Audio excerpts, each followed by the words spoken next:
toutes et tous, je suis ravie de vous retrouver dans ces énergies toutes particulières de pleine lune du Vésac. Vous savez que chaque année j'ai beaucoup de plaisir à vous retrouver autour de ces énergies particulières. Alors si vous le voulez bien, avant de parler des différents aspects qu'on peut trouver autour de cette pleine lune dans le ciel et de numérologie et de notre tirage d'oracle, j'aimerais poser quelques mots autour de cette fête du Vésac, qui est une fête chère à mon cœur. C'est une des fêtes annuelles qui est pour moi une des plus vibrantes.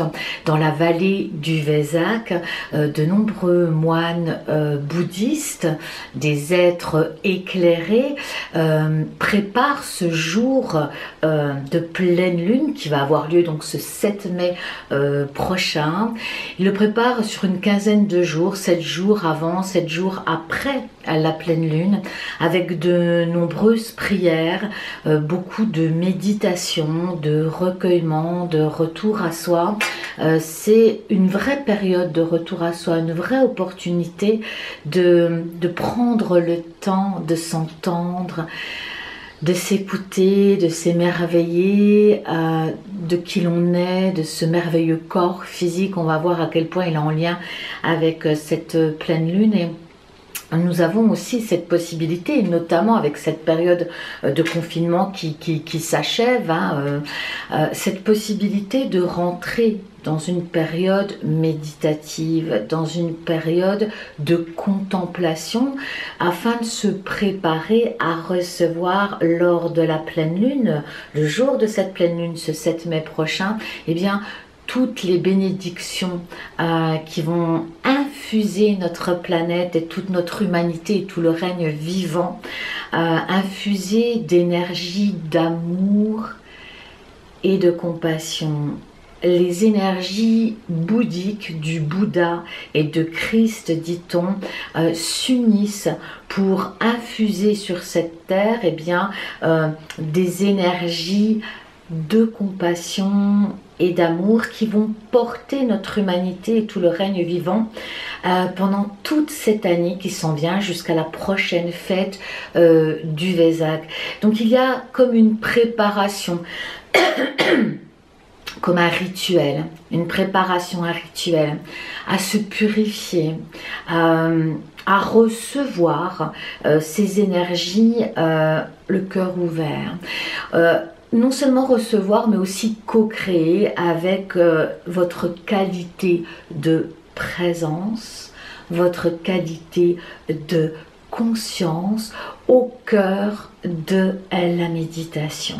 Et c'est pourquoi on peut se préparer 7 jours avant, quelques jours avant cette pleine lune et continuer à faire infuser cette énergie, parce que on a une arrivée d'énergie très puissante, et de continuer à faire diffuser cette énergie dans nos organismes jusqu'au cœur de la cellule et bien évidemment dans tous nos corps subtils et sur le collectif. Donc voilà, on arrive après ce cycle de nouvelle lune avec ces nouvelles idées, ces nouvelles envies, cette nouvelle façon d'être, de penser, de sentir, de pressentir aussi, d'ouvrir je dirais ces intentions mais aussi ses perceptions. On arrive avec cette pleine lune en taureau au paroxysme, au sommet de cette énergie nouvelle qui nous gagne au moment de la fête du Vésac. Et cette fête du Vésac, elle représente l'amour et la compassion.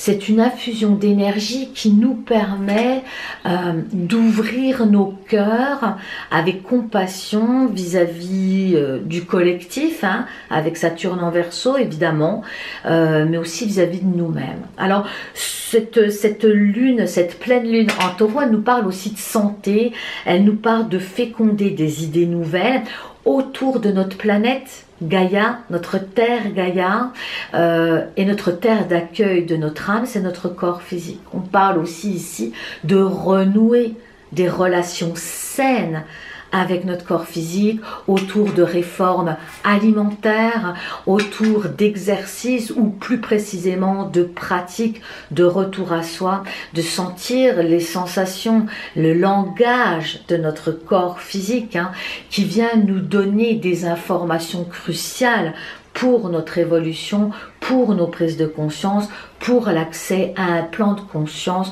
plus élargi. On ne peut pas épargner notre corps physique, il fait partie du voyage et c'est vraiment cet alignement corps, cœur, âme, esprit que nous propose effectivement ces infusions d'énergie nouvelles, ces nouveaux encodages autour de l'amour et de la compassion. Avoir de la compassion pour ce que nous avons été, avoir de la compassion pour tous ceux qui sont en marche, avoir de la compassion pour ceux qui n'en sont pas tout à fait encore à cette conscience-là, cette importance de cette écologie, de notre environnement. Et quand je parle d'écologie et d'environnement, je parle d'un point de vue planétaire évidemment, mais je parle aussi d'un point de vue individuel.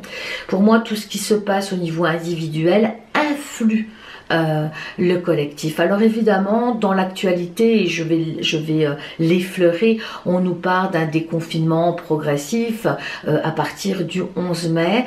Avec Saturne rétrograde, il sera intéressant de rester vigilant. Saturne étant le maître d'école, celui qui donne la mesure, étant en rétrogradation, il peut nous demander de rester sur notre réserve. De revoir encore en profondeur. J'ai presque envie de dire que ce confinement n'était que le début de quelque chose. Nous n'en avons pas fini avec ces prises de conscience. Nous n'en avons pas fini non plus avec cet engagement de nous-mêmes pour faire changer les choses, pour accéder à une société nouvelle avec un mode de fonctionnement différent. Nous n'en avons pas fini. Et c'est pas parce qu'on nous annonce un déconfinement autour du 11 mai que la démarche vis-à-vis de nous-mêmes doit se terminer là. Ne soyons pas dupes, c'est un travail de longue haleine, c'est une recherche de soi, de compréhension de soi, d'ouverture de soi et de compassion aussi par rapport à ce qui se passe au niveau du collectif. C'est un retour à la source, un retour dans son monde intérieur, et ici c'est une invitation à revivre une retraite intérieure avant le déconfinement, revenir encore en profondeur et puis se nourrir pour pouvoir accueillir et se nourrir de ces énergies d'amour qui s'en vient. D'un point de vue numérologie, ici on est sur le 7. Le 7 c'est l'introspection. Le 7, la vibration du 7, c'est le chercheur de vérité. C'est la 7, c'est celui qui se retire pour aller découvrir ses richesses intérieures. C'est l'alchimiste de Coelho. C'est le retour dans ses profondeurs. Le 7, il a ce besoin d'introspection, d'aller chercher au cœur de lui-même son trésor intérieur, ses richesses qui va lui permettre une résilience, qui va lui permettre de transformer, de transcender comme l'alchimiste et comme nous demande Pluton en Capricorne et comme nous demande cette lune en Scorpion, de nous transformer, de transcender ces habitudes obsolètes, erronées, à quelque niveau que ce soit. Et ici on touche beaucoup l'ancrage, on touche beaucoup le corps physique, c'est-à-dire de manière concrète, dans des changements d'habitude vis-à-vis de soi, ne plus se dénigrer, s'accueillir, et cet amour qui va s'infuser le 7 mai, eh ben, c'est vraiment pouvoir le recevoir jusqu'au cœur de son être-té et dans tous ses corps subtils. C'est l'ensemble, la globalité de l'être qui, vous le savez, est un être multidimensionnel, c'est-à-dire fait de chair, de sang, mais aussi d'émotions, de pensées, et un esprit et une âme. Tout cela ne faisant qu'un, on appelle ça l'unité retrouvée. Et tout ce que nous traversons actuellement concourt à ce que nous retrouvions une unité, c'est-à-dire que nos paroles soient alignées à nos façons de penser, à notre façon d'aimer, alignées sur notre nature véritable, notre âme. Donc ce 7 appelle à la retraite intérieure, et là, au moment où je tourne cette vidéo, c'est le moment de méditer davantage, d'être dans ce retour d'écoute à soi-même, dans le silence, de se couper aussi de toutes les manifestations extérieures, des informations extérieures, du brouhaha extérieur qui impacte notre paix intérieure. On va regarder, si vous le voulez bien, les oracles maintenant que je vous propose. Alors j'ai prévu donc dans les oracles, j'ai prévu Oui je le peux de Louise Hay dans les 3 directions qui nous sont proposées. Alors évidemment ici les oracles c'est un support dans la transmission et c'est une manière aussi de transmettre. Il y a 1001 manières de transmettre. J'ai choisi aussi l'oracle des artisans de lumière auquel je me sens très connectée, et dans ces émissions un jeudi sur la terre, eh bien je rencontre et j'invite surtout une conscience à ma table.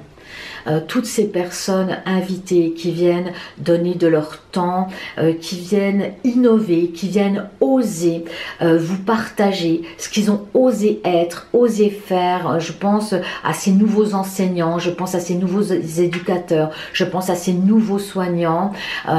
Ils sont venus vous faire des propositions extrêmement intéressantes en lien avec les énergies du Verseau. Et il y a beaucoup de choses ici qui sont transmises pour contribuer à l'éveil de conscience de notre société. Voilà.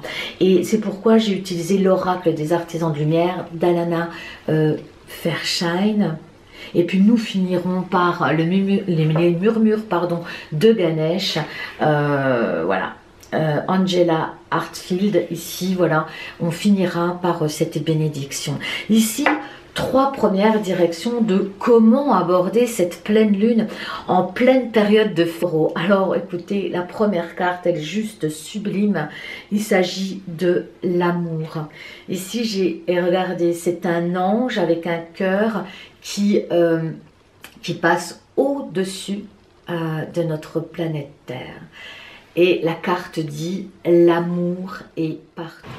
Et je crois qu'ici, nous sommes vraiment en lien avec ces infusions d'amour, de compassion. La compassion, c'est aimer sans condition, comme l'amour inconditionnel. Mais la compassion, c'est ne rien vouloir, ne rien attendre. Sentir, savoir pourquoi nous passons par là. Et on a un ange au-dessus de notre planète Terre. Et la carte dit... L'amour est puissant, votre amour est mon amour. L'amour apporte la paix sur la terre. La fête du Vésac, c'est non seulement se connecter à sa paix intérieure, pour se donner la force, hein, c'est ce que j'entends ici, c'est pour se donner la force de pouvoir... participer à cette émergence de nouvelles consciences sur cette terre, et puis aussi se donner la force après ce retour à soi, cette retraite chez soi, d'avoir la force aussi de pouvoir de montrer son être nouveau, de montrer à l'extérieur, non pas dans le simple fait de montrer, mais plutôt de participer, c'est-à-dire assumer pleinement l'émergence de cette conscience qui est venue à vous pendant cette retraite à la maison, de pouvoir l'assumer pleinement par amour pour vous-même et par amour pour notre planète, pour notre humanité. Il ne s'agit plus ici de se cacher, mais plutôt de retrousser ses manches et tout ce qui vous a traversé en idées nouvelles, tout ce qui concourt, tout ce qui a participé à ouvrir votre cœur, tout ce qui a participé à vous repositionner dans votre essentiel, et bien dans cette ouverture de porte du 11 mai prochain, c'est aussi le faire, c'est retourner au monde dans le nouvel être que vous êtes. Il n'est pas question de retourner en arrière. Il n'est pas question d'agir et de faire comme nous l'avons fait précédemment. Et ce qui va être très intéressant, c'est que la vie aussi va vous tester. Hein.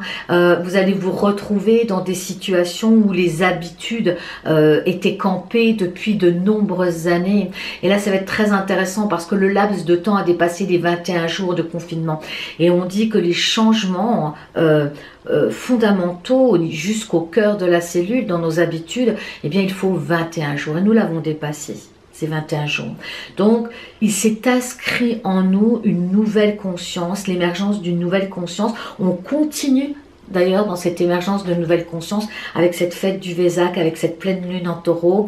Et ça va être à vous de vous engager, à tout chacun, de vous engager dans vos convictions, de vous engager dans vos valeurs avec cœur et par amour pour vous, pour cette planète. Donc on voit bien dans cette première direction, c'est vraiment accueillir cet amour qui va être infusé sur notre planète pendant cette pleine lune, et puis qui infuse déjà et qui va continuer à infuser encore environ 7 jours après le 7 mai prochain. La deuxième carte, je me réjouis, la joie. La joie. Je me réjouis de vieillir en bonne santé car je prends soin de mon corps avec amour aujourd'hui. À nouveau ici, on parle de notre planète Terre, mais notre terre d'accueil de notre âme, eh bien, c'est notre corps. Donc aimer son corps, l'accueillir tel qu'il est, mais aussi capitaliser sa santé, c'est-à-dire lui apporter les bons aliments, les bons éléments qui vont le nourrir, qui vont nourrir la cellule, hein.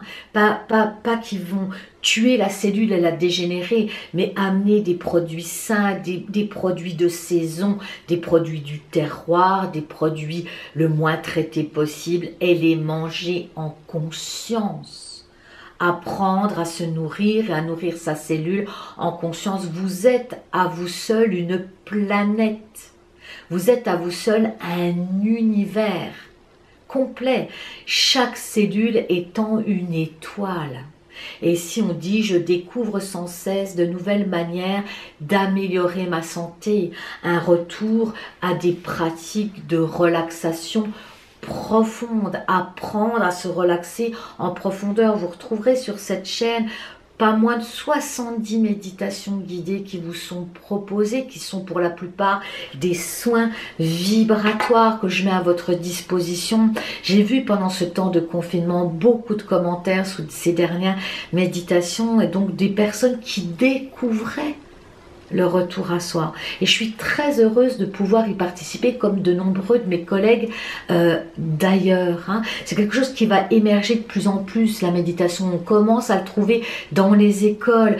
C'est quelque chose qui doit faire partie prenante de notre existence. C'est un art de vivre. Avant de commencer une journée quelle qu'elle soit, c'est de revenir à soi, de faire quelques étirements en conscience, revenir dans le fonctionnement de notre corps physique en conscience par des pratiques telles que le tai chi, le yoga, la yoga thérapie par exemple, rentrer en contact en amour avec son corps physique, rentrer en contact avec soi dans des temps méditatifs. Et ça s'apprend. Et ça s'intègre au fil de l'eau dans votre vie comme un art de vivre. C'est ce qui vous permet ce qu'on appelle le détachement, la méditation. C'est-à-dire cesser cette identification à votre personnalité, à vos émotions et à votre corps physique. Par rapport à ce corps physique, souvent nous nous mettons beaucoup la pression pour bien paraître. Et c'est très énergivore, ça prend beaucoup d'énergie, beaucoup de temps, beaucoup d'énergie à vouloir correspondre à ce que les autres pourraient attendre de nous, ou en tout cas pour permettre aux autres d'avoir un regard bienveillant sur soi. La véritable bienveillance, elle se trouve dans l'acceptation. L'acceptation de qui l'on est, tel que l'on est. Ici, cette carte vient nous parler de se réjouir, de joie. Je découvre sans cesse de nouvelles manières d'améliorer ma santé. Là aussi, il y a un engagement vis-à-vis de son corps physique. Il y a un engagement vis-à-vis de sa santé.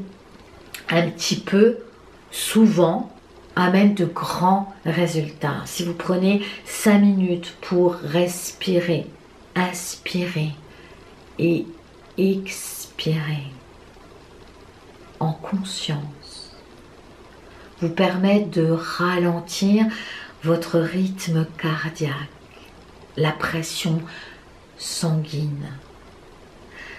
L'oxygène que vous respirez en conscience vient élargir votre cage thoracique, dénouer les tensions physiques et physiologiques, conscientes ou inconsciente, présente dans votre corps physique et en lien avec la qualité de vos pensées.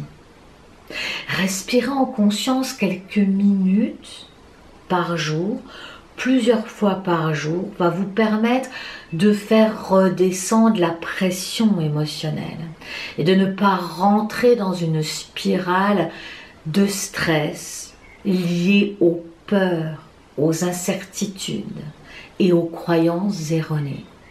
Voyez-vous, avec un simple exercice respiratoire, et vous en trouverez sur cette chaîne, je vous propose de nombreux outils thérapeutiques, de retour à vous-même. Chacun étant là où il en est, eh bien, ça peut être juste utiliser un outil 5 minutes par jour, plusieurs fois par jour. Et ça va vous permettre aussi ce retour de déconfinement dans les meilleures conditions possibles. Et puis, la troisième carte, eh bien, je médite. C'est magnifique cette carte avec un cœur superbe au cœur d'une fleur. Je médite régulièrement et je récolte les fruits de cette pratique. C'est aussi dans la pratique régulière que nous pouvons mesurer les résultats. Les gens qui font des tas de choses, qui se diffusent, qui diffusent leur énergie dans des tas de choses en même temps et qui n'en retirent rien, perdent de l'énergie. Méditer, respirer, c'est pour ramener davantage de prana en soi, ramener davantage d'oxygène, d'énergie positive. C'est quelque chose qui vous recharge en même temps que cela vous apaise. Et on dit, je ferme les yeux. Je cultive des pensées positives. J'inspire et j'expire la bonté. J'inspire et j'expire la bonté. J'inspire et j'expire la bonté. Au système. Et justement, la carte centrale dans les prises de conscience, on parle ici au niveau des artisans de lumière, une magnifique carte qui est l'ancrage, avec des racines magnifiques et puis vraiment cette plier le genou, plier les genoux et se mettre à terre. Ici, il y a une nécessité, dans cette période du Vésak et de cette pleine lune aussi, dans cette transformation profonde qui nous est proposée, qui n'est pas finie. On a vraiment des mois devant nous, des semaines pour retourner à soi et pour se transformer en profondeur. Ici, c'est mettre le genou à terre, c'est cesser de résister au changement, cesser de résister au flux naturel de la vie, à la circulation naturelle de la vie qui nous invite à suivre ce flot vers davantage d'amour de nous-mêmes. Et ça commence par le corps physique. Combien d'entre vous maltraitez votre corps physique en n'écoutant pas ses besoins de base, ses besoins vitaux, en ne respectant pas ses temps de repos, ses temps de sommeil, ses temps de repos profond par des relaxations profondes, ces temps de méditation où tous les systèmes s'apaisent, où il y a une nécessité de respecter les rythmes alimentaires et la qualité alimentaire. Tout ça concourt à avoir des nouvelles pensées. L'hygiène au niveau du corps physique, rentrer à nouveau en amour avec son corps physique, permet d'accéder à des pensées nouvelles, permet d'assainir le corps émotionnel aussi. Les émotions s'apaisent quand on est dans une alimentation saine, quand on a un rythme de vie qui correspond à son rythme intérieur, on a des émotions apaisées. On a un mental apaisé. Il y a moins de peur, moins de crispation. émotionnel, mental, mais aussi dans le corps physique. Nous ne faisons qu'un dans cette êtreté multidimensionnelle. Donc, il est important, ce sont les vases communicantes. Au moment où vous prenez soin de votre corps physique, ça interagit sur l'ensemble de vos corps subtils. Et l'ancrage ici, c'est de revenir dans des choses concrètes. Le taureau, on est à la terre. On est au niveau des plaisirs de la vie aussi, mais des plaisirs simples. Reprendre conscience du plaisir de pouvoir avoir l'eau courante à la maison. Le plaisir d'aller cultiver une salade dans notre jardin, de la cueillir, de la défaire avec amour. C'est mettre de la conscience dans tout ce qu'on est, dans tout ce qu'on fait. Et ça nécessite du temps. Ça nécessite d'aller à notre rythme. Et cette société qui a 40-50 ans, qui est une société de surconsommation, de surproduction, nous a extirpé du rythme naturel qu'a besoin l'être humain pour être en paix, pour être en santé émotionnelle, physique et mentale. Donc nous courons à notre catastrophe de continuer à ce rythme-là, où la priorité est la production pour la surconsommation. C'est un cercle infernal. Et donc ce que vous avez pu palper, sentir pendant ces périodes de ralentissement doit perdurer dans le temps. Et ça, c'est à tout chacun d'en avoir la responsabilité. Et puis enfin, la dernière carte qui n'est pas des moindres, le chiffre 22, le 22 qui est bâtisseur de lumière, hein, c'est-à-dire on manifeste concrètement cette énergie et cette conscience de l'artisan de lumière, celui qui relève ses manches, celui qui participe de façon active à une société nouvelle, c'est le 22. Et ici, on parle d'harmonie avec Ganesh. Ici, on est sur le chakra sacré qui est la joie aussi. Hein. Sous le nombril, ici, on est au niveau de la source de l'énergie vitale. Il est essentiel de se régénérer en profondeur et de consolider, d'entretenir cette énergie vitale. Vous méritez de vous sentir en accord avec la vie. Cette carte symbolise vos convictions personnelles et ce qui sera source de bonheur dans votre vie. Ganesh vous rappelle que vous êtes ici pour rayonner de toute la force de votre énergie.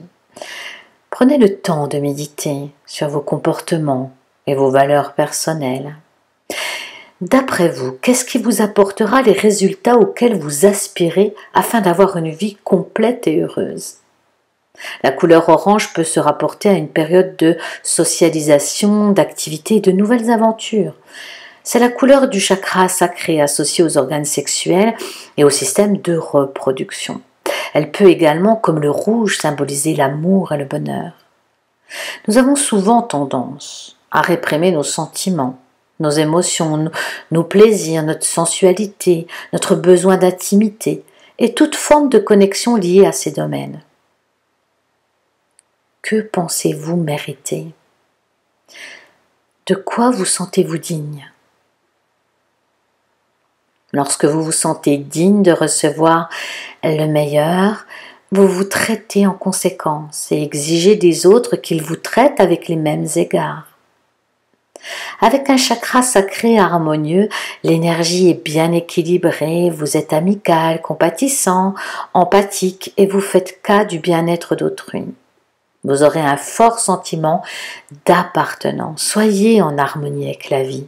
Passez du temps entre amis et faites ce qui est nécessaire pour vous aligner avec ce que vous entendez et ce que vous attendez des relations importantes dans votre vie. Prenez le temps de méditer sur cette question.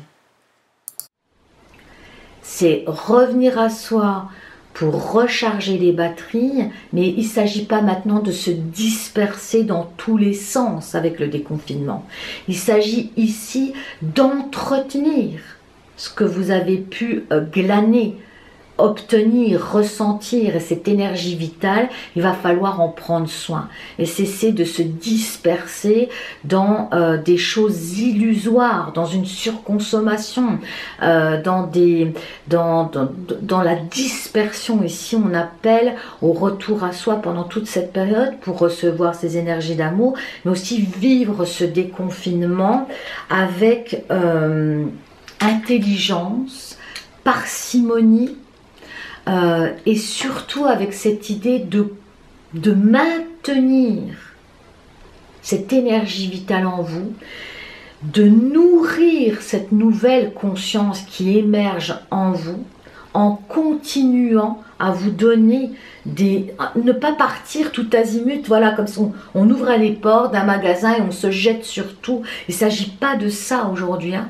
C'est de faire un retour progressif dans la société, riche de ce que vous avez pu toucher, ressentir pendant cette période de retrait. Et cette période de retrait, encore une fois, n'est pas finie. Donc il s'agit de ce que pour de nombreux, vous avez pu sentir ce qu'était la méditation, c'est de continuer à pratiquer journalièrement des temps de repos, des temps méditatifs, des temps de pratique avec votre corps physique. En tout cas, c'est tout ce que je vous souhaite, c'est toute la grâce que je vous souhaite de vivre pleinement cette pleine lune en taureau dans votre corps physique, en amour avec vous-même, dans des plaisirs simples de la vie et de ne pas vous laisser piéger par ce qui est attractif, qui est extérieur à vous, de rester connecté à votre paix,